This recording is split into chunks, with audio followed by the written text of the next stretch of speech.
The inaugural season of McLaren Trophy America is down to its final race. Casey Dennis and James Lee have all but clinched the pro title, while the Pro-Am and Am championships are coming down to the wire. And the venue for this title bout? How about the world-famous Indianapolis Motor Speedway, a circuit steeped in motorsports lore, and at which McLaren is an integral part of the colorful tapestry.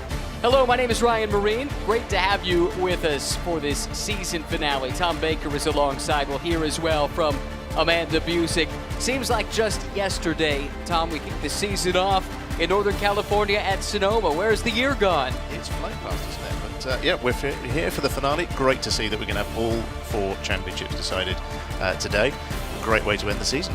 Exactly so. Beautiful day here in Indianapolis as well. Just under 70 degrees Fahrenheit with a breeze that's starting to pick up as we get closer to the start of the race. A chance now to hear from some of the front runners. Amanda Busick is down on the grid. Hey Ryan, and yeah, here we are for the final time for McLaren Trophy, race number 2 at Indianapolis Motor Speedway, next to race winner from yesterday, Tanner Harvey. What was it like kissing those bricks? It felt amazing. We came here first time at the track and we won, and hopefully we can do it again with Patrick starting and me finishing. It's going to be a beautiful day, and I feel very lucky. You were just talking to me off camera about some of your plans next year. What can you tease us with?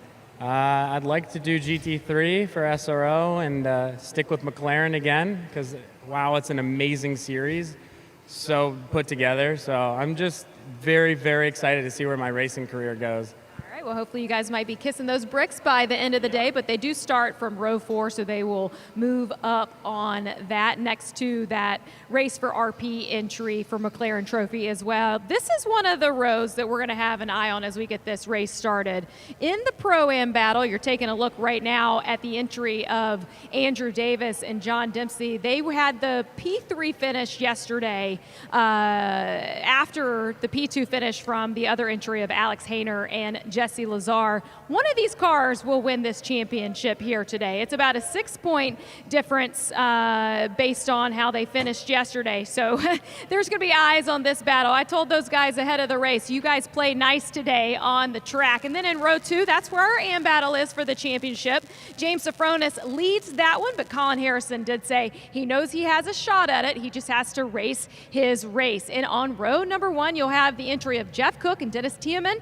Jeff will kick that off. They're looking for the second race win of the season after they picked up that win at VIR. And then one of the standout in McLaren Trophy, Tommy Pintos, will kick us up with the pole position here at IMS. It's been a beautiful season for the first year of McLaren Trophy in our paddock. Can't wait to see how this one fills off, Ryan. Neither can we, Amanda. Should be a ton of fun as we get ready to go here at the racing capital of the world. Engines are fired down on the grid. Let's run through those championship scenarios. As long as the Lee and Dennis car, which starts towards the back, as long as they start the race, the championship is theirs with 2 points. 2 cars in the class. There's just not enough points on offer for that 6.5-point lead to be overcome. It's a little more complicated in Pro-Am and in Am. In Pro-Am, it's Jesse Lazare and Alexandra Hainer. If they finish 3rd or better, there is nothing that the combination of Davis and Dempsey can do. They must win, and the other entry has to finish 4th or worse for the championship to switch hands here on the final day of the season. Meanwhile, in Am, similar situation. James Safronis leads by 8.5 points. A finish of 4th or better is enough to clinch the title. Colin Harrison has to win, and Safronis must finish 5th or worse in order for the championship to change hands. So that's the scenario. I think in some respects it's easier for the trailing drivers to know all we have to do is win, and then the rest is outside of our hands anyway. Exactly. I don't think there's any change from how they normally approach a race, just going for the win. It's an observation is the fact that it's the first race we both got our laptops out with spreadsheets open so we can calculate all the championship permutations as we go. Exactly. The battle in the Teams Championship is very good as well. GMG currently lead that. And RWE, Raceworks Motorsport, are running second. Fairly certain that will go the way of GMG, but still got to play that out. That's why we have to race 50 minutes upcoming. These are the class pole sitters in the respective classes. Pro on the right, Pro-Am in the center, and Am on the left. All mixed up, as has been the case all year. It was a great effort from Jeff Cook to qualify on the outside of the front row overall, best placed of the M-Class entries, and certainly a car to keep an eye on. He was really quick in the second half of the race yesterday. He's been impressive all year round, so yeah, it'll be interesting to see how he gets on in this race. Indeed. 2 formation laps as we get ready for the final race of the season. Let's look at how the grid shapes up for this final scuffle in McLaren Trophy America. Here is your front row. Again, Pintos and Cook. Then it's Harrison and Sofronis back in row number 2, the 2 that are vying for the M-Class title. In the third row, it's Davis and Lazare. Those are the protagonists as well in their respective class championship fight. Kevin Madsen, Patrick Liddy, leading a winner yesterday with Tanner Harvey, who we heard from a moment ago.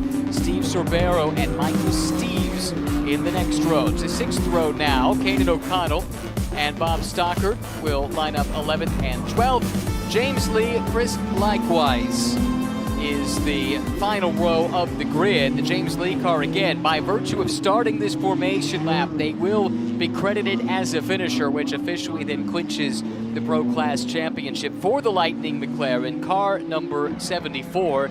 A sigh of relief for them after they had an issue in qualifying that cost them a chance to set any representative lap times, but it did not take them long to come from the back and get to the front, about 10.5 minutes from last effectively to first yesterday. We'll see what James Lee can do. Casey Dennis set a mighty high bar to try and clear. We've been talking about the championship points, as mentioned, by virtue of taking the role here in the formation laps. Dennis and Lee should be your inaugural Pro Class champions ahead of Broll and Pintos, who have closed the season in really fine form, just left themselves a little too much work to do towards the end. Unfortunately, we haven't seen JCD, John Capestro de Betz, and Andre Solano for quite some time, so they're a distant third. Meanwhile, Pro-Am, as you can see, 6.5 points the difference between Hainer and Lazare and Davis and Dempsey, and they're the only 2 pairings that are in with a shout of the championship here on the weekend's final season. Some of the lower places, though, still up for grabs. Meanwhile, in the AM class, it is, again, a really tight margin, 8.5 points. Sofronis and Harrison, they've been neck and neck all year, but James does have one hand on the trophy, just needs that top 5 finish to clinch today. Dennis Tillman and Jeff Cook closing the season on a strong note, but Steven Sorbero not far behind, only 3.5 points out of third place. That will be one fight to keep an eye on as we get into the race itself today. You enjoyed yesterday. What do you think we're going to see today, Tom?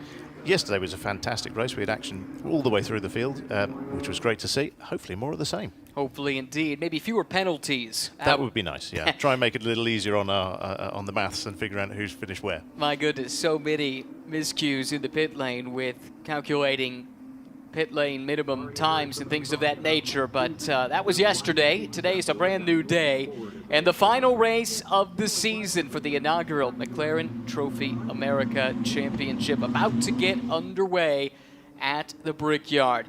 It's Pintos to the inside of the front row, screen left. To the outside, it's Cook and the gray machine. They'll share the front row coming through turn 14 onto the famed 5/8 of a mile front straightaway at Indianapolis and toward the yard of bricks. Tom Hansing has the green flag in hand, just waiting on the cars to enter the acceleration zone. And away we go for the final time in 2025. It's Pintos leading Cook. The fight is on further back. Sofronis has the third spot, but he's coming under threat inside and outside. Sofronis, the points leader in AM, just needs a clean race today. Sweeps across the nose of Harrison there. That opens up the door around the outside for Jesse Lazare, who's been really aggressive. From 6th on the grid, he's already up to 3rd place. That's a very good start from Jesse on the outside there, just made that work, found the space. Good for their championship prospects. Another fight here. This is another position for James Sofronis. He watches as Patrick Liddy goes on by, but again, James just needs to look after himself here at this stage. Can't get into a scuffle. That's the one thing that could torpedo his championship bid. Andrew Davis to the inside of Sofronis now. A couple of veterans going at it. Again, Sofronis deciding discretion is indeed the better part of valor and gives up without too much of a fight with the big picture in mind. And lining up to take a shot next is young Kanan O'Connell, who's on the push to pass, trying to size up the 4-time SRO American champion. Yeah, that's smart driving by James. He knows the guys in those cars are pro drivers. There's not much point in him holding them up. Just give them space and let him run his race. Of course, it does mean he doesn't have a buffer then between him and Colin, who's running just behind. But James is a quick driver. He'll make the space work. Well, he knows that Colin is behind, and as long as that's the case, he can't lose the championship, can he? Exactly. It's a must-win situation for Harrison. Same is true for Davis and Dempsey in Pro-Am. What might have been for them yesterday, they had good pace, but had a penalty in the early going that they never could recover from. And that cost them significant ground in the title hunt. Meantime, Jesse Lazare again on the attack. He's already up to 2nd overall now. Just put the pass on Cook. Cook now falling into the clutches of Liddy in the blue car, working its way to the outside. Yeah, I'm thinking Jesse might have a plane to catch. That's why he's on such a hurry. You would think so. Boy, we haven't seen him racing full-time in much this year outside of McLaren Trophy, but did make a cameo appearance here in a GT4 car. In fact, this very chassis, as we talked about yesterday, the IMSA weekend here at IMS, and stood on the podium with Alex Hainer, and again on the podium with a runner-up class finish yesterday. There's a great shot then of the cars coming down to the end of that straight and just seeing the drivers working the wheel there as they get the car under control for that turn. Patrick Liddy again trying to eye up a way to get by Cook, has drifted back a couple of spots in the overall standing, still has a healthy lead in the AM class. Liddy was super fast yesterday, helped to get the victory, but it is worth noting that car only debuted in the most recent round of the championship at Road America. Consequently, any entry that turns up in the final 2 events of the season is invisible for points. So that has a factor to play in the points permutations. Liddy takes a peek to the inside of Cook, who gives him just enough room, and Liddy very careful and cautious there not to get tangled up. No, he did well to avoid contact there, which was good to see, but clearly looking to make some progress and get past Jeff, who in himself he's qualified very well. He was a great result yesterday in qualifying to line up on the front row, which for an AM pairing is fantastic to see. We mentioned yesterday that Casey Dennis gave the now championship winning number 74 entry quite a ride, going from the second to last row of the grid to the overall lead in 10.5 minutes. It's James Lee's turn to try and start, and you know what? I get the sense he's just enjoying the fact that the championship is already taken care of, no need to take undue risk, and he has slowly but surely worked his way up into the 9th spot now, as he, a moment ago in the background, was able to get around Kevin Madsen. Absolutely, yeah. It's good to see that they've done the job, and yeah. I don't think he's going to be hanging around for long, though. He's going to want to get in that mix and get further towards the front. I think he'd still like to have a victory and finish the season like that. No doubt about it. A chance to win, always special, but doubly so when you come to a historic venue like Indianapolis. A chance for the Spaniard, Tommy Pintos, to get to know what Indy is all about. Sits out in front currently. Of course, Spanish drivers in Indy in recent years have pretty good history. The reigning Indy 500 champion is a Spaniard, Alex Palou. Maybe shouldn't mention that during a McLaren race, though. Let's move on. Yeah, moving on. But Pintos does have firm control of the overall lead of the race, and that's where James Lee needs to get, down in 9th. As Alexandra Hainer watches on, waiting for her turn. It's been a really good year for her. Again, talked about it before. The season didn't start well at Sonoma, but nevertheless, they recovered quickly, and at Circuit of the Americas made their intentions quite clear. Absolutely, they had a fantastic weekend there. 3 races. I was talking to Alexandra about it earlier, actually. She had her family there for the 3 rounds at Kota. Came good. They got the wins, and their championship challenge started there and then. They had a good result. Had a decent race at Sonoma at the beginning of the year, but it just wasn't podium finishing. And then got to Texas, something clicked, and yeah, they were firmly in contention. A look at the championship as they run. Lazare and Hainer doing what they need to do. Now a 10-point lead. It's grown by virtue of the fact they're ahead of Davis and Dempsey at this point. Kanan O'Connell, Brennan Cruz up to the 3rd spot in the points standings. This is up, out of the infield and onto the front straightaway. Great look at the speed. That's early in the straight, and then with all the power available in these cars, I do wonder what terminal velocity must be down here in turn 1. We know that these Artura Trophy cars are super fast because when they were running at the Nürburgring 24 earlier this year, these cars had the fastest trap speeds of any car in the N24. So with 2 long straightaways here at Indy, this has to be an awfully fun place to drive one of these cars. The drivers seem to be enjoying it. It's an interesting circuit because it doesn't quite have the flow of one of the more traditional circuits like VIR or Road America. So I think we would say a little bit Marmite in the UK. You know, you either love it or you hate it. But I think the difference between the infield section and the banking. Kevin Mabson was also telling me that the road surface is different when the sun hits it. So how that reacts with the chemical reaction with the tyres and everything else. So there's actually a very technical lap and the things that the drivers have to consider, where they are, what the sun's doing, how temperature in the tyres and all those kind of things. So it's a lot to think about. It's an interesting point. The oval is well known to be incredibly temperature sensitive, and having talked to some of the IndyCar guys over the years, the road course has some of those same traits as well, as you allude to. This adds to the challenge. So interesting, I was having a chat with James Sofronis yesterday, and unfortunately he was awarded the penalty for the short pit stop, which was only, I think it was 1.5 seconds, something like that. And they realised that when they practiced the pit stop, he'd done it on cold tyres. And so coming in to do his pit stop, obviously 25 minutes into the race, his tyres were warm, so he got a much better launch from the pit box, and that was all the difference was when they timed it before he did it on cold tyres. So.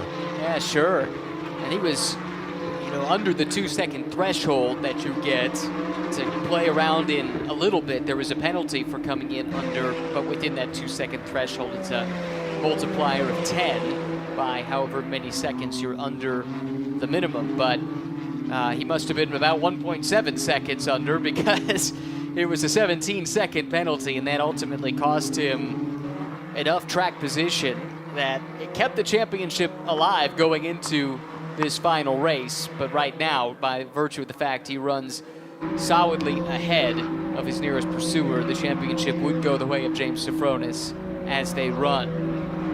Exactly, and James Lee's managed to make his way past Colin Harrison there, so he's now got a little bit of a buffer between James as well, but I'm sure James Lee won't be taking too long to come past James Sofronis. Battle of the Jameses, isn't it?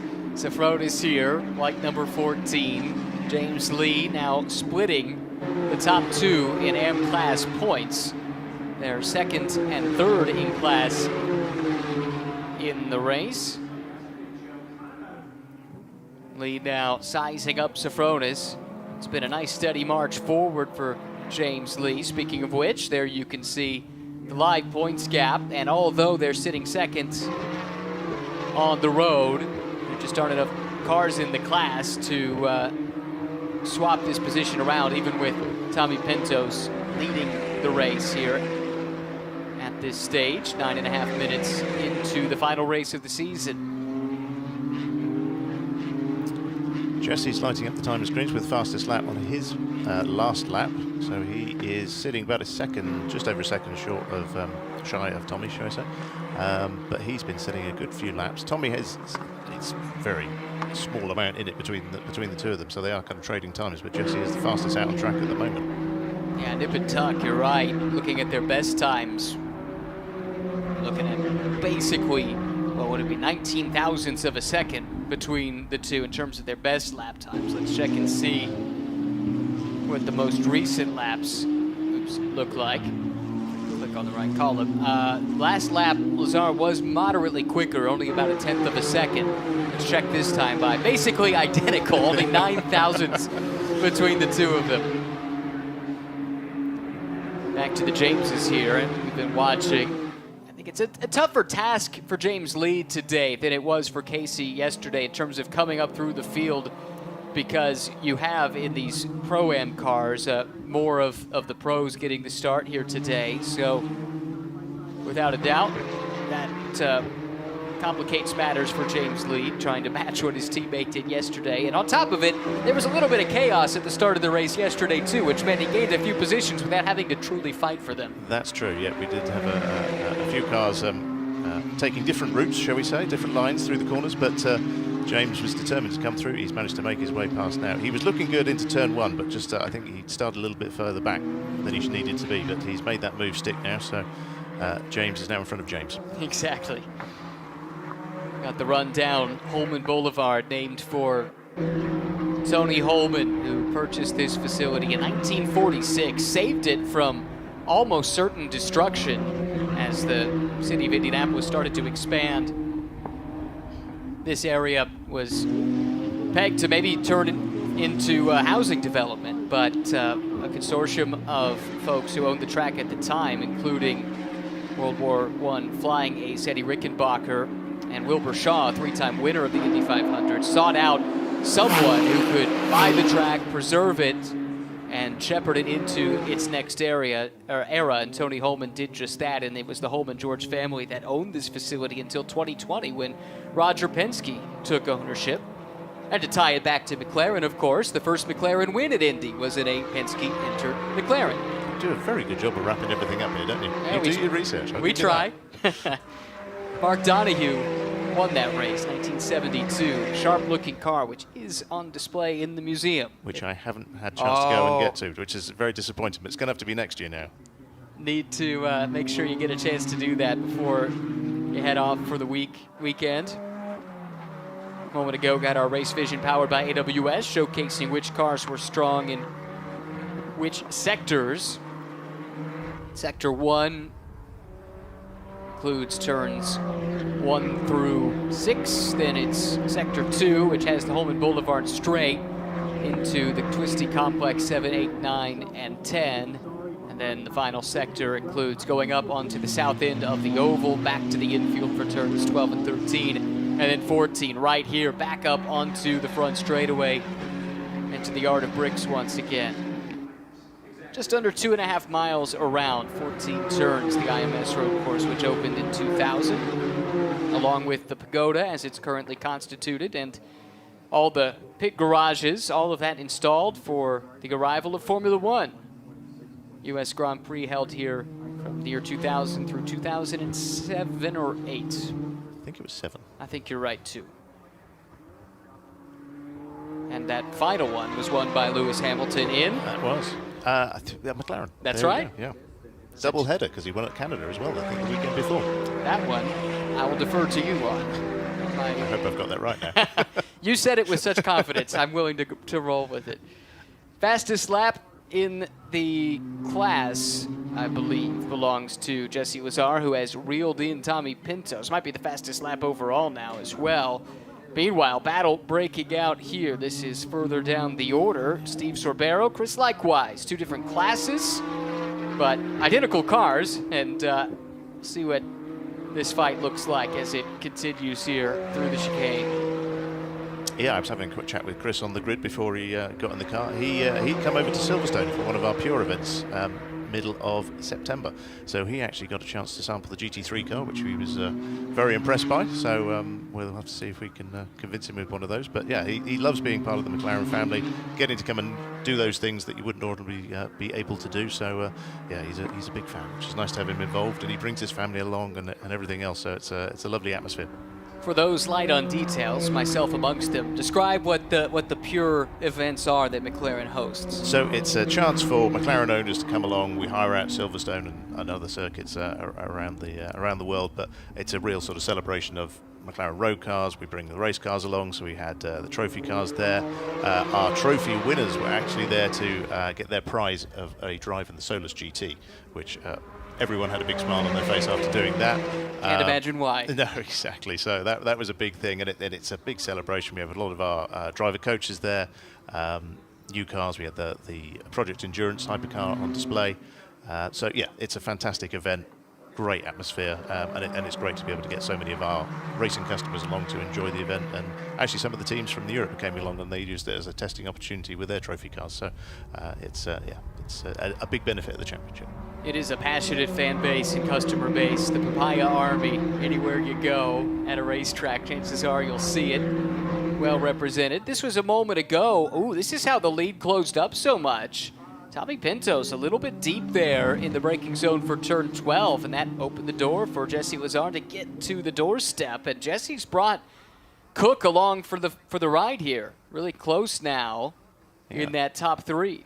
Less than a second separating them all, so that could be an interesting battle to keep an eye on. Looks like Collins closed up a little bit on James Sofronis as well. He has. Hard at work as well. We got a glimpse of the white gloves flashing back and forth, coming through 14 onto the front straightaway once again. Colin doing what he needs to do to at least keep James honest here, fighting for second and third in the class.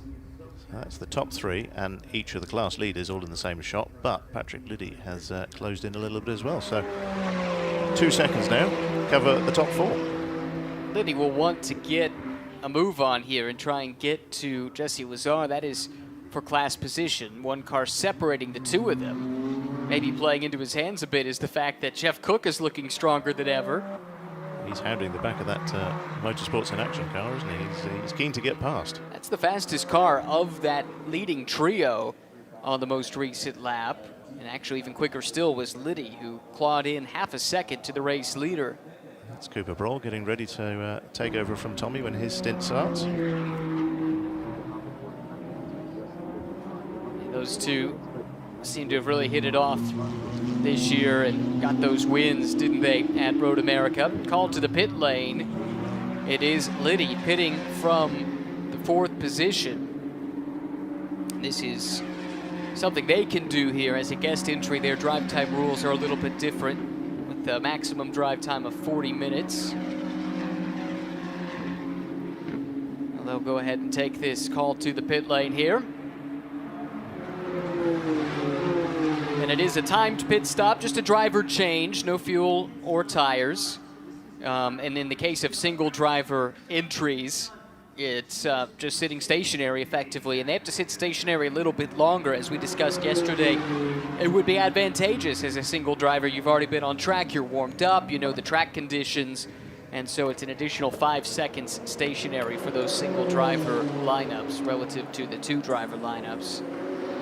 We also need to factor in the success penalties, though. That adds on to their standard pit stop time. So we award success penalties, or success seconds, shall we say, to each of the drivers that finished in the top 3 of the previous race. So we will be looking at a 7-second time success penalty in the Pro class for the 74 car, and a 5-second penalty for the 919 car that Cooper Broll and Tommy Pintos are certainly currently racing. So there is that. It's trying to sort of a way of reining back in, or not allowing drivers to have a runaway success, shall we say.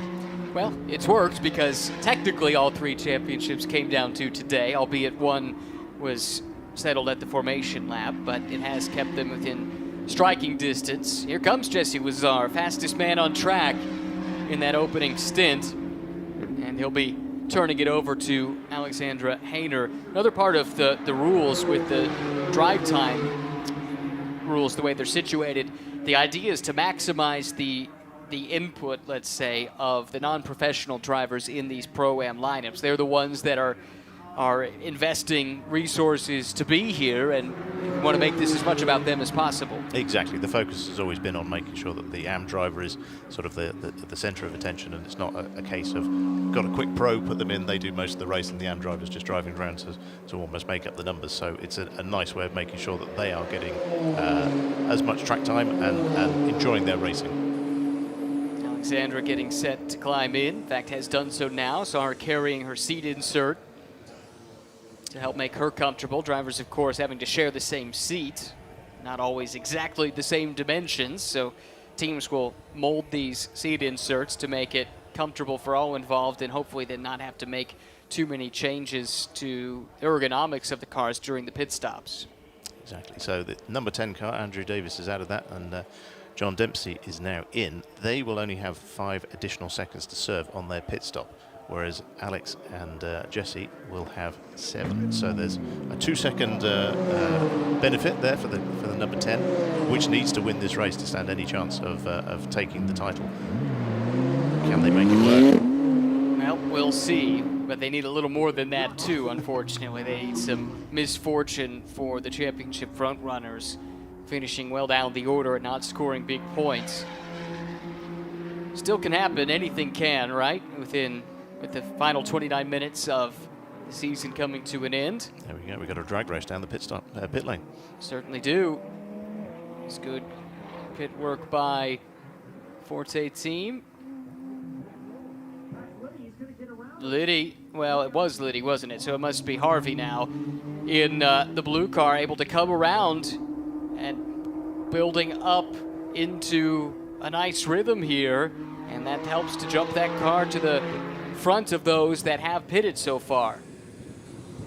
James Safronis, yeah, the order in the Pro-Am class has now been shaken up a little bit, so Tanner Harvey now in that car, so he now leads the class from Alex Hainer and John Dempsey in 3rd.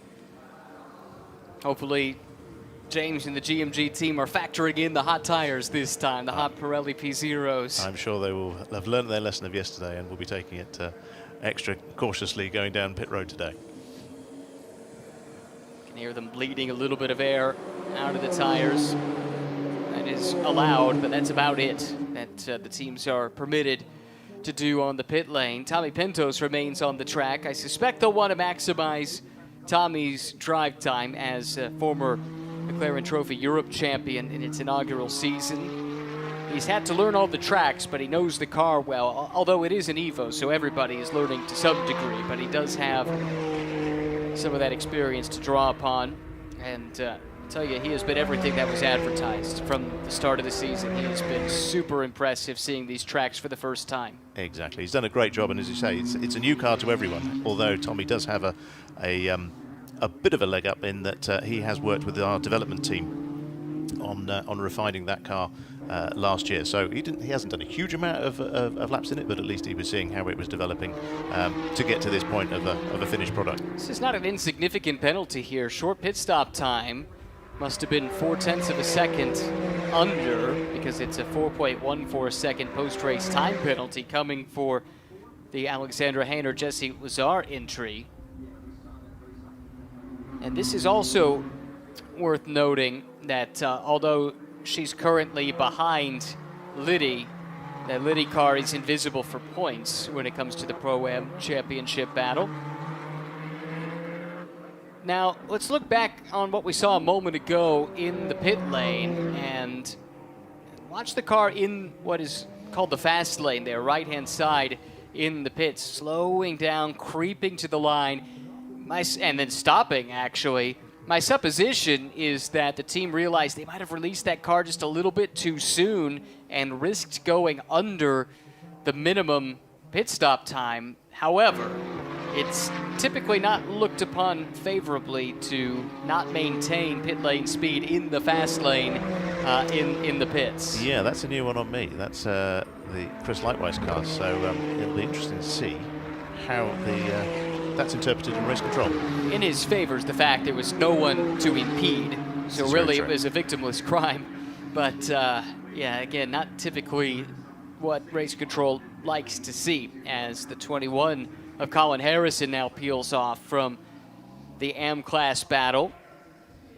This is, along with the Safronis car, a single driver lineup. But this car should have the longer pit stop today, right? By virtue of the fact that Colin was ahead of James yesterday. Yes, so because Colin has had a couple of wins on the trot now, he actually has a 10-second penalty. So he's got double the success seconds to serve in the pits versus James Safronis, who only has 5 seconds. And that should help James Safronis in his pursuit of the title. He was already running ahead of Colin, and that was step number 1. Colin taking a moment to collect his thoughts. In some respects, that must be kind of a surreal situation, just to be sitting there, time to think. What have I done? What can I do better? And then get right back to it. I should imagine it seems like an eternity as you slowly cook in all the heat of the car that you're not getting any airflow coming through to cool you down. Yeah, mercifully, it's a relatively temperate day here in Indianapolis, but even still, inside one of these hot race cars, you're right. When you don't have any airflow coming into you, it can't be super comfortable. Here's James Lee, champion-elect for 2025 in the Pro class. Casey Dennis set to climb aboard. The two are fast friends, fast race car drivers too. Dennis hops off the wall and leisurely makes his way around the car. The minimum times in this championship are set to be easily achievable. Let's put it that way. We don't want anyone to be in a rush. It's not really supposed to be a competitive part of the race. And safety, first and foremost, is the priority when it comes to the pit stops. Exactly. It's enough time to make sure that the drivers are in, they're comfortable, all the belts are done up, and they can go about it in a safe way rather than rushing. And you've seen it in years gone past of drivers putting their seatbelts on, going down the pit lane and trying to collect them up and everything. That's not what this is about. Nice, calm, controlled, plenty of time to do the job. And Calvin Fish has a few stories about maybe heading out onto the track at Daytona or Sebring, and things weren't quite as cinched down as you would like them to be. None of that here. And in large part, that's due to the rules that are in place. There's no reason to feel rushed. So I'm now wondering, these guys are champions. They got it when the green flag fell. How quick after this race will they be booking their flights to come over to Woking to McLaren Technology Centre for the 15th of November to pick up their trophy for winning the title? Well, actually, they get to receive the trophy. Their names are put on it. It stays in the trophy cabinet at MTC with all the other historic trophies won by Prost, Senna and Hackett and all the other names that are synonymous with McLaren's racing history. So. Yeah, that's a really good point you make. What a special opportunity to celebrate the season in McLaren's worldwide racing headquarters. Wow, that was Dempsey going a little bit wide there. It opens up the door for Casey Dennis if he wants to try and push through, and he does. Wow, a rare move around the outside into 5th and 6th. That is a position in the overall order. Two cars in different classes, however, swapping 6th and 7th as they run. Maybe that answers my question. He's very keen to book his flight. I think you're onto something. Another car with a time penalty, the 49 of Sorbero. I think it was a 4.3 second penalty. We'll see if that. I don't think that'll have a fundamental impact on the results in the AM class. But Not the way that they're running, but you don't know, with a full course yellow potentially bunching people up.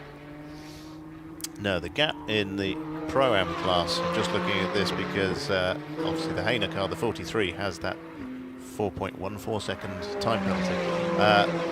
They now have a gap to John Dempsey of about just over 5.3 seconds. So Bodywork just fell off of the second place car.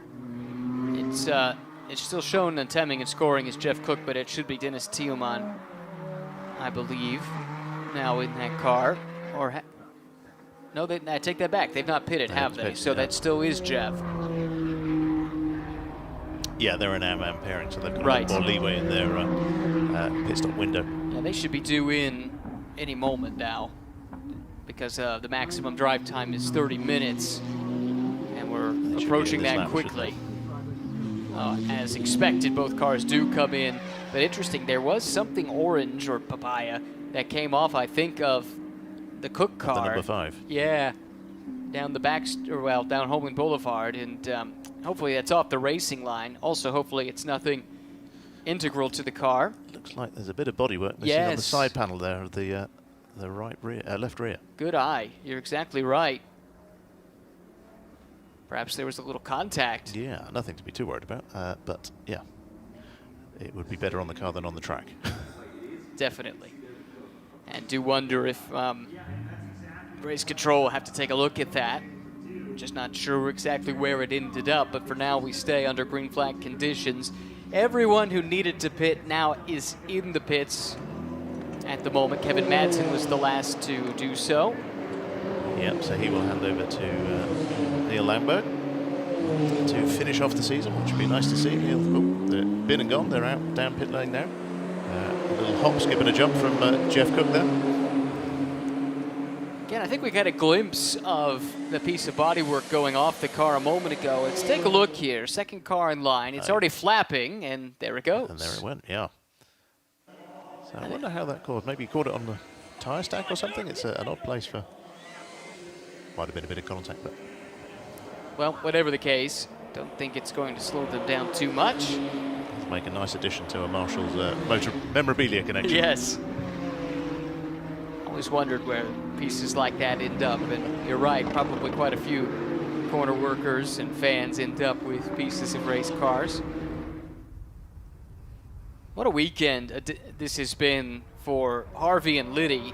Debuted at Road America, but didn't get to race a whole lot. The first race was weather affected, and then don't believe they started the second race. No, they qualified well. Unfortunately, had a spin which ruled them out of contention for the second race. There were podium finishes in the first race, but as you say, that was rain shortened. But Tanner really impressed me yesterday. The two of them drove really well, won overall.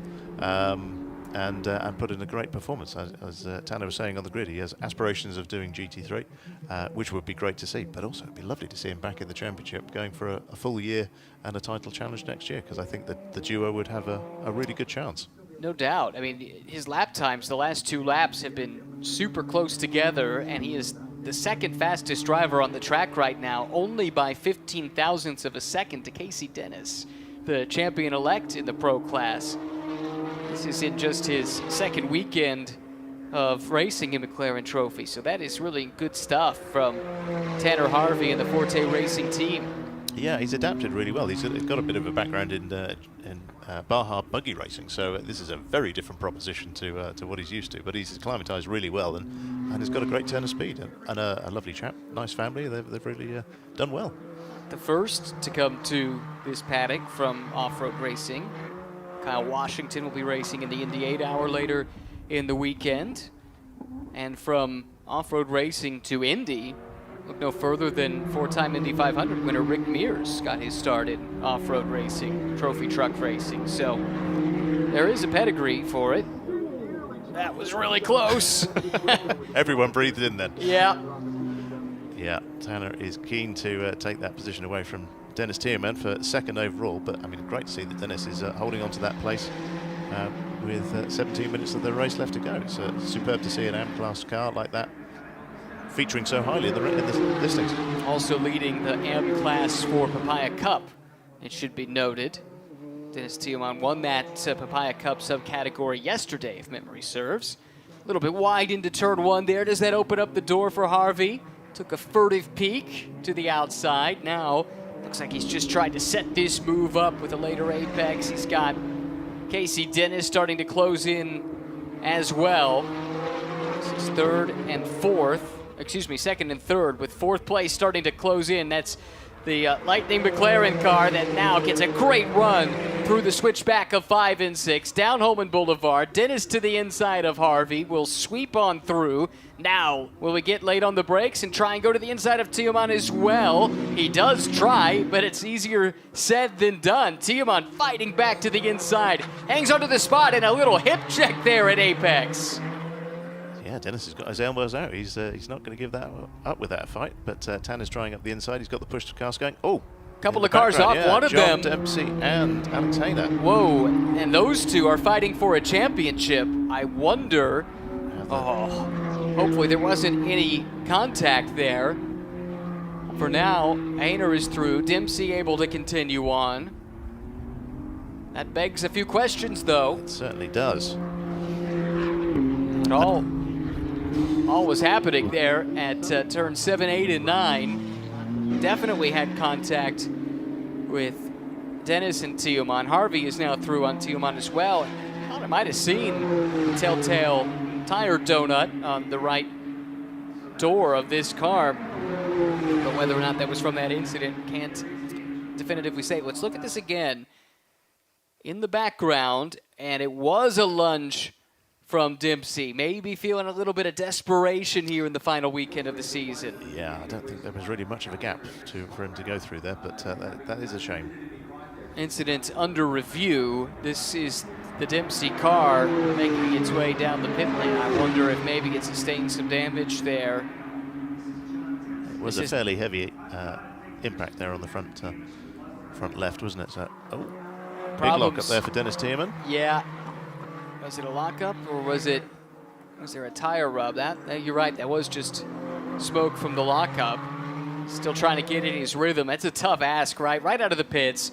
You've got, on your first lap, all of a sudden you have this freight train of cars coming your way. You have to deal with that. A little contact involved and somehow still get into your groove. Right there, he gives a wide berth and allows James Safronis to come through. And again, another lockup on the right front.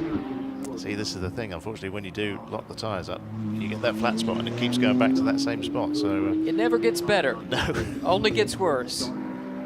And I think he's going to bail for the pit lane. That is a shame. That was the leader in the AM class. So that Safronis pass was a change in the lead.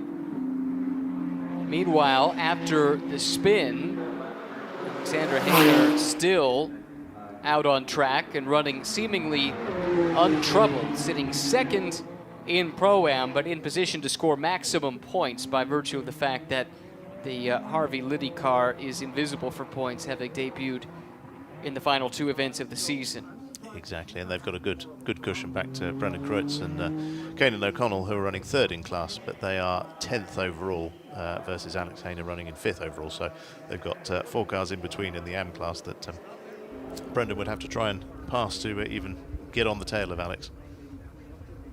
Long way to go. What would he be, about just under a minute back? So as far as maximum points are concerned, she's in solid position and certainly looking at another 2nd place finish. But that car did sustain some damage on the door, on the right front. That adds a little bit of jeopardy here to the final 12 minutes and 50 seconds. I think the door was from a previous race. However, the front end damage, that's from this one. So it'd be interesting to see. Hopefully that can stay on and it's not going to cause an issue for them. Dempsey has returned to the track, but has now been given a drive-through penalty for incident responsibility. Tough way for his season to end, because all year long I've been really impressed with John. Comes to this with no racing background other than on the simulator, and was really fast from the word go. Finished runner-up on debut at Sonoma, has 3 wins, including an overall win, race 1 at VIR. And came into the season finale with a chance at the championship with co-driver Andrew Davis. So it's been a really good rookie year for John. Yeah, he's really impressed. As I say, mid-season they came good and had a really good run to win and really close out that championship battle. But yeah, it's just been a little bit too little too late. And in the AM class, James Safronis continues to extend his advantage now over Colin Harrison. He now leads in the AM class. Harrison sits 2nd. And what was already an 8.5 point lead has gotten bigger as they run. I'm just looking at the Papaya Cup standings, and it's amazing how a few minutes and a few laps can make a difference. Dennis Tierman was looking good to take that title in the AM class, until unfortunately he had that lockup and the incident they've had. So he's now dropped back behind Steve Sabero, who's looking good to take the title if things finish as they are. But 11 minutes left to go. Could change. With the benefit of hindsight, and I say this sitting in the air-conditioned booth, knowing full well it's much harder in the heat of the moment, but that was not really Dennis's fight that was coming through. And rather than being so bellicose in his defense, perhaps the bigger picture would have been to allow some of the other class cars to come through and think about the Papaya Cup. But you know what? This is a learning ground, right, for so many of the teams, so many of the drivers. Many drivers came to this with next to no professional level racing experience this year, and actually with that in mind, I think we've seen some good races and good execution by and large. I think we've had some very clean races right. on the whole. I was afraid to say that with 10 minutes left, but I think you're onto something. But we've had some great racing, and it's been throughout the whole field as well. We've had good battles in each of the classes, so it's been an enjoyable thing to watch and commentate on. A second ago, that was the battle for 2nd and 3rd in AM. Steve Sorbero, who now leads the Papaya Cup in AM, has... Oh, no, it wasn't. I take it back. That was a different orange. McLaren, go figure. Anyway, Colin Harrison actually has a healthy lead over Steve. and still holds down the second spot. Been a big step for Colin too, who's done his fair share of racing in various SRO categories over the last few years, but this car is another level of performance, and it's been fun watching him come to grips with it. 3 wins on the season, including back-to-back. Road America Race 2 and Indy Race 1 yesterday. And a great opportunity for him, too, to measure himself against a veteran like James Sofronis. Exactly, yeah. It's a good chance for him to see how we can improve, and it's I feel a little bit for Colin, because he's a single AM driver in a 1-car team, so he doesn't have the benefit of a multi-car team or even a Pro-Am lineup where he can gauge himself against his Pro driver to help move his driving on. So I think he's done a great job working with the Tech Sport team to achieve what they have this year. As we've said before, James has got a huge amount of experience, multiple championship winning driver. He's a tough competitor to go up against, so I think Colin can be very proud of what he's done this year. Puts a pass on Alexandra Hainer here. This is for 5th overall. Looking at his pace, Colin's right there within a second of what Sofronis is doing. And James, again, I mean, he's been doing this for decades. 4-time SRO American champion in various categories. So it's a great barometer for a young driver to have an established driver like Sofronis to compete with, and that shows you the things you need to work on, and in some cases the things you're doing well already that aren't always immediately apparent unless you have that established measuring stick to compare yourself to.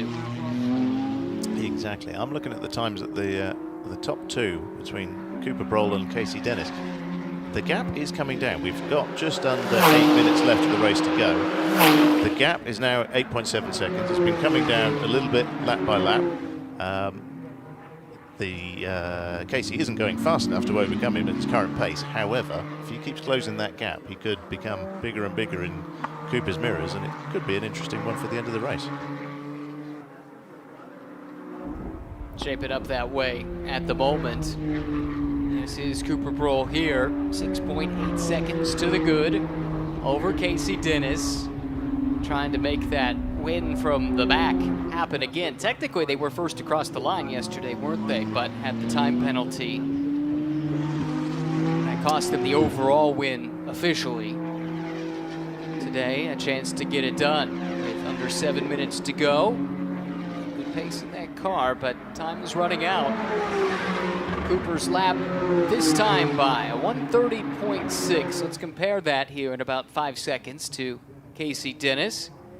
Trips the timing beacon at a 1:28.5, so that was a really good lap for Casey. Here he comes to the inside of Michael Steves, putting that car a lap down.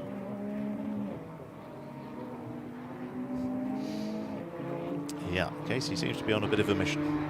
Made up 2 seconds in sectors 1 and 2 alone.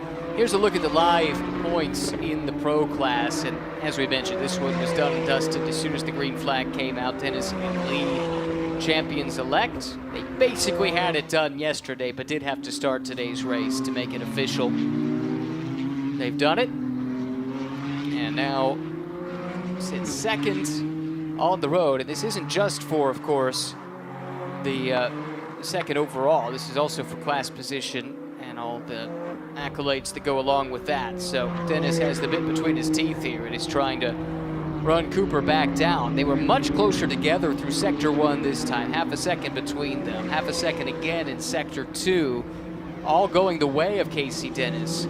But even at a 1.5 a lap, it will be pretty close as to whether or not Dennis is able to make the move, and Casey's now got some traffic up ahead he'll have to contend with as well. Dennis at the back of this 3-car train. Far ahead is Bob Stockard. 3 wide down the straight, it's not too bad. No. Is Bob going to make the move on Chris Lightwhite's up the inside? There he is. Little puff of brake smoke from Casey as well as he made that move. Yeah, that was nicely done to get both of them in one fell swoop. It's now 5.8 seconds. So we got another second back on Cooper Broll. Here is the leader of the AM class Papaya Cup. He's third in AM, but Steve Sorbero having a nice solid day once again in car 49. Yeah, this will be a good result for Steve if he can finish as he is. He will seal the AM class Papaya Cup ahead of Neil Lamberg as it stands at the moment. How about that? And here we go. That's Brendan Kritz. He's leading the Pro Am class of Papaya Cup. He is also leading the championship there. If it finishes as he does, then he should comfortably take that because his nearest rival was Tom Kopczynski, who unfortunately can't be here this weekend. Yeah, get well soon, Tom. Wish you were here at the track. Great to see the Flying Lizard colors represented here at I do Indy. like the colours on that car. Yeah. It's such a distinctive look. And it's Strictly speaking, those aren't the classic Flying Lizard colors, but the logo really is what I was referring to. But yes, those colors are striking. You don't miss that car so anywhere. you'd want the silver and the red. That's the classic, right? Yeah, That's what I exactly, grew up on, so I'm rather partial to it. But I have to say, not typically a big fan of change, but this is sharp. You could do a lot worse. It's definitely take notice. James Safronis now sitting in a solid 4th position overall, and is making some headway on the overall podium, such as it is. Harvey now with some traffic ahead. That's going to be helpful for James. It's hard to make it work side by side through the chicane, and consequently, Harvey had to sit and wait for a moment to get around. Likewise, did do so, but that should open the door here for James to close in a little bit. Leading in the M class, and now just 2 minutes, 41 seconds away from a championship. And Safronis still is pushing here, isn't he? He wants by. He's got a chance for the overall podium if he can get there.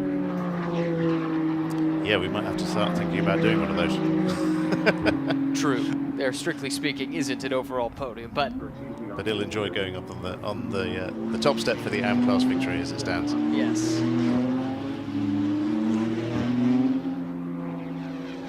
Looks like this lap and one more, I believe, for James Safronis. And that is Harvey straight ahead. That's where he needs to go. That's the quarry. Let's check the times here, and Safronis was able to close in another second. Trouble is, he's 2 seconds adrift of Harvey. It will be a tough ask, although there is some more traffic still. Meanwhile, Dennis has chopped off a little bit more of Cooper Broll's lead, but I don't think that's likely to be enough. It's still a healthy 4.5 second gap from Broll back to Dennis,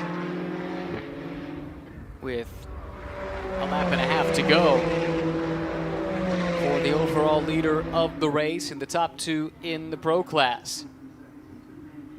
This is big here in this 3rd and 4th place overall battle. Again, traffic for Harvey, who has been circumspect working traffic. We saw that earlier. Didn't want to take too much risk. Might have cost him a little bit of time, but it's also kept the car clean. There's something to be said for that. Definitely patient working around Stockart there. It does let Safronis close in, and we'll see how aggressive James is working this traffic. Already to the inside there into turn 12. Meanwhile, at the front, it's the white flag signifying 1 lap to go here at Indianapolis. 1 lap left in the inaugural McLaren Trophy America season. Cooper Broll trying to close out 2025 with a victory. His teammate, Tommy Pintos, watching on. Dennis second, 3.5 seconds back. Then it's Harvey, who leads in Pro-Am, trying to make it a sweep of the weekend. Had James Safronis closing in for 3rd overall, albeit 2 cars in different classes.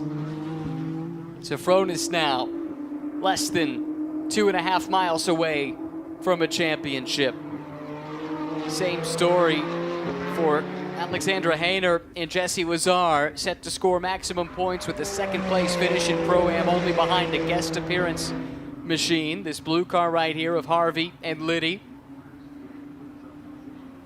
They came in both instances, Safronis as well as Hainer with Lazare, knowing it would have to go sideways in a big way for them to lose out on a title. They've been able to keep it neat and tidy and cap off the year if they can make it around half a lap more in a big way. Safronis is closing in, but I'm not sure there'll be enough time. In the meantime, Cooper Broll, Tommy Pintos take victory in race 2 at the Indianapolis Motor Speedway. Casey Dennis chasing across the line. He and James Lee are your Pro Class champions in 2025. Here comes Harvey, and for the second straight day, Harvey, Liddy, and Forte Racing win in Pro-Am. Safronis takes victory in the Am Class, and with it, the inaugural Am Class Championship. Colin Harrison finishes in the second place in class, or he will here shortly. He's not too far behind. Meanwhile, a championship season for motorsports in action. Team from north of the border. Veteran Jesse Lazare pairs up with the up-and-comer Alexandra Hainer. And with a second place result here at the world-famous Indianapolis Motor Speedway, it caps off a championship-winning season for the team and the drivers. Here they come to the line. It is Hainer across the stripe, and with that, the championship honors belong to Alexandra Hainer and Jesse Lazare. Good job, champ. Awesome fucking work. Cool. Apologies for the language, folks. Emotions are high, as you might imagine. Great result, felt thoroughly deserved by all our champions, and we've got Brendan Kreutz taking the Papaya Cup victory in Pro-Am and the title there, and Steve Sabero doing the same in the Am class. So lots to celebrate, including GMG. Congratulations to them on the team's championship, just to confirm that. So what a race, what a weekend. What a We're into the season. season. Well, thank you so much. It's been a lot of fun. Great to be a part of it this year. Appreciate your help as well along the way, Tom. We'll let you get to your PR duties for McLaren, but it's been a blast having you alongside as we put a bow on 2025 very soon. Amanda will be back to join us, and a chance to hear from race winners at Indy and your champions for the first time ever. McLaren Trophy America crowning its champions in the inaugural season with a trip to the McLaren Technology Center still to come to celebrate the achievement. Now, James Safronis will be thrilled with this. Yesterday was frustrating. Kept the door open a crack with the penalty that was so costly. Heard from Tom a moment ago. It just came down to misjudging the amount of grip available on the warmed-up Pirellis, and they came in under the pit stop minimum. Perfect execution today to cap off a season, and I think James will be even more excited about the fact the team takes the team's title in addition to his driving championship. Unofficial results. Final race of the season. 33 laps by the leader, Broll and Pintos. They take the win, but the title goes to Dennis and Lee from RWE Motorsport. Harvey and Liddy, what a debut. Hope to see a lot more of them, whether it's here or in GT3. In any event, announced their presence in a big way, taking back-to-back wins in the Pro-Am class. Safronis, a winner in the Am class, takes home the championship just ahead of Colin Harrison in both the point standings as well as in the race. Jesse Lazare, Alexandra Hainer, second in Pro-Am, but champions on the season. And well done indeed to them. Congratulations as well to the Papaya Cup winners and champions. They are one and the same. Sorbero in Am, Kreutz in Pro-Am. That goes to drivers that are earlier in their motorsports careers. Gives them a chance to be recognized. And again, apologies for the language down in victory lane. As you can imagine, though, this is a meaningful achievement. Whether it's the win or the championship, in some cases both. But most notably, perhaps, the win here at Indianapolis and the chance to kiss the world-famous bricks that were laid back in 1910 and still reside below the asphalt all the way around the circuit, with the exception, of course, of the start-finish line. That's the famous yard of bricks here at Indianapolis. Look at that Park Fermé, busy place. So many cars needing to report to celebrate either a championship or a podium finish, race win, whatever the case may be. Imagine we've got a lot of happy drivers down there, and standing amongst them is Amanda Busick. So that's Oh, and we're just talking about this win here down for Cooper Broll. He said it's the first time for him that he has crossed the start-finish line, seeing the checkered flag with the win on your own in this back half. In this first season in McLaren Trophy, you guys picked up 3 wins together, but how to end on this punctuation, how exciting is that for you? beyond exciting. I can't thank the team enough for giving us such an amazing car. I feel like it's been a long time coming, and we are finally able to put it together at here, which is incredible. So it's really exciting. Tommy, and when you reflect back over this season for McLaren Trophy here in the United States, what's been the highlight for you? Well, I think everything, and definitely this race was one of them. Congratulations, guys. Thank you. Well, very much well-earned. Quite a season for those two, and great to see Tommy get this chance to race here in the States this year. We'll see if that opens up the door for more opportunities for him stateside in the years to come. Wasn't enough for a Pro Championship this year, but they do get yet another win. The championship, though, does go the way of Dennis and Lee. Basically wrapped it up yesterday and then made it official by taking the start here in race number 2. Congratulations to the pair of them and to RWE Motorsport. AM-Class winner and AM-Class champion, James Safronis now with Amanda. And we saw you pushing for that overall, James. We know it was out there, but you've been such a proponent and supporter of McLaren Trophy all season long. And when you think of what's ahead for this series and for you yourself, what will your sales pitch be for people that want to join this series? Well, been there, done that, and won. And we won the team's championship, which really is a testament to guys at GMG. I mean, these guys, from day one, were on the car. Just make a note, we had 0 mechanical issues all year. The McLaren builds a great car, but it's still racing. So you got to be prepared and present a car that's always 100% perfect. You got Newport Beach, McLaren. They've been a huge supporter, the best dealership in the world for this brand. And then Mobile One has stepped up this year. You can see they're well represented on the car, thanks to Mobile One. And obviously eBoost with all of Kyle's support. And I have to hats off to Tate. That guy he's amazing. He does the job of 10 guys. I'm getting emotional because he's the one who made this happen. We focused all the effort on my other clients and on the other programs, and Tate would always make a few extra minutes to just get me sorted.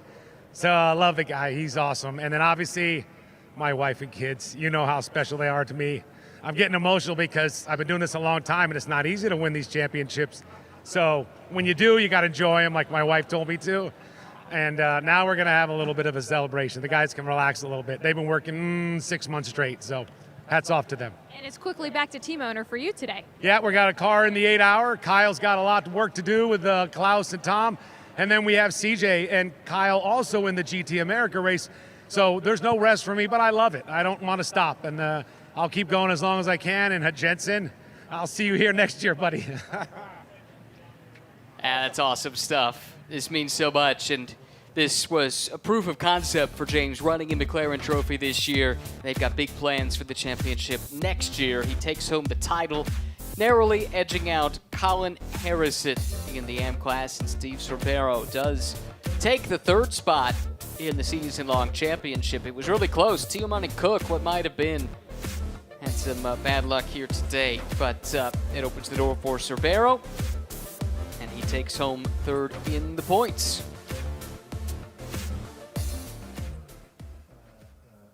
Still a few more to hear from before it's all said and done. If we have a chance to do so, we will. But also understand if they feel the need to jet off and start the celebration, because it is a special, special thing to win here at Indianapolis, especially on this weekend. It is a busy weekend, so much activity all throughout the course of the next handful of days. McLaren Trophy wrapping up now, but GT America, TC America, probably GT4 America, plus the Indy 8 Hour presented by AWS still to come here this weekend. And many of these teams, some of the drivers have presences in several of those events still to come here this weekend, as you heard James Safronis allude to, and should also mention Toyota GR Cup here this weekend too, to cap off the season for SRO America. I do think we were able to find our Pro-Am Championship winners at the end of the season from Motorsport in Action. It's Alexandra Hainer and Jessie Lazare with Amanda. Well, 3 wins on the season, and right then today when it mattered the most. Alex, what will this season mean for your career? I don't know where the future will go. All I'm looking back at this season, and it was the most fun season I've ever had racing, so I just can't stop smiling. Congratulations on the championship. And Jessie, when you hear that, the partnership that you guys shared this season, but just teaming up, where did this really gel between you and Alex? Honestly, it was such a pleasure to work with Alex. She literally became a pro at the end, and she was driving phenomenal. What she had to bring home on that last stint was really impressive, considering how much damage we had. So honestly, I'm very excited where the future could hold, but wherever she goes, she's going to be very fast. Congratulations to your 2025 Pro-Am champs and McLaren Trophy. So good all year, so consistent. Only one finish off the podium all season long, and that was in the season opener. And as Tom alluded to earlier, it was no fault of their own. They had some kind of small technical glitch that cost them what was shaping up to be a good result there.